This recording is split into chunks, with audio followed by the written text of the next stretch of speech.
2002 నుంచి వెంటాడుతున్న hit and run case నుంచి సల్మాన్ బయటపడనున్నాడా? సల్మాన్ కు వ్యతిరేకంగా సాక్ష్యాలను చూపడంలో ప్రాసిక్యూషన్ విఫలమైందా?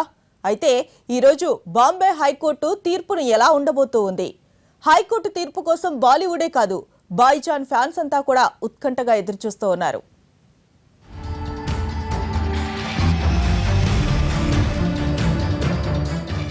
సల్మాన్ ఖాన్ తాగి డ్రైవింగ్ చేశాడని నిరూపించడంలో ప్రాసిక్యూషన్ విఫలమైందని బాంబే హైకోర్టు అభిప్రాయపడింది. వరుసగా 3 రోజులుగా ఈ కేసు విచారణ జరిపిన బాంబే హైకోర్టు ఈ రోజు తీర్పును వెలువరించే అవకాశం ఉంది. 2002లో సల్మాన్ ఖాన్ మద్యం సేవించి టయోటా ల్యాండ్ క్రూజర్ నడిపించాడని ప్రాసిక్యూషన్ తరపు లాయర్ నిరూపించలేకపోయారని హైకోర్టు అభిప్రాయపడింది. 2002లో జరిగిన రోడ్డు ప్రమాదాన్ని సల్మాన్ ఖాన్ చేసినట్లు ఆధారాలేవీ లాయర్ చూపలేకపోయారని కేసును విచారిస్తున్న న్యాయమూర్తి జస్టిస్ ఏఆర్ జోషి అభిప్రాయపడ్డారు.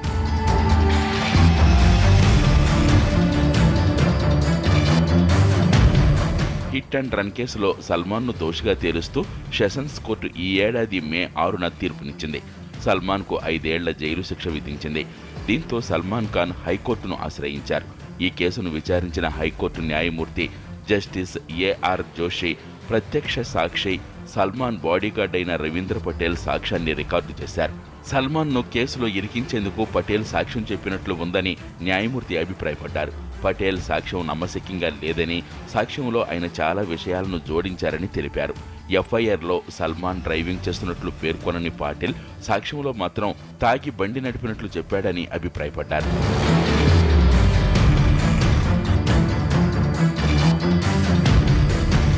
2002 సెప్టెంబర్ 28న ప్రమాదం జరిగిన రోజున సల్మాన్తో పాటు అతని స్నేహితుడు సింగర్ అయిన కమల్ ఖాన్ కూడా కారులో ఉన్నారు.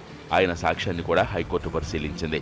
అలాగే సల్మాన్ ఫ్యామిలీ డ్రైవర్ అయిన అశోక్ సింగ్ సాక్ష్యాన్ని కూడా పరిగణలోకి తీసుకున్న హైకోర్టు జడ్జి సల్మాన్ తాగే బండి నడిపినట్లు ఆధారపూర్వక సాక్ష్యాన్ని చూపడంలో ప్రాసిక్యూషన్ విఫలమైందని పేర్కొన్నారు. ఒకరు చనిపోవడంతో పాటు 4గురికి గాయాలవడానికి కారణమైన ఈ రోడ్డు ప్రమాదం టైర్ పేలిపోవడం వల్ల జరిగిందా లేక మద్యం మత్తులో జరిగిందా అన్నది ప్రాసిక్యూషన్ లాయర్ నిరూపించలేకపోయారని అభిప్రాయపడ్డారు. ఈ కేసులో ఇవాళ తుది తీర్పు వెలువడే అవకాశాలున్నాయి.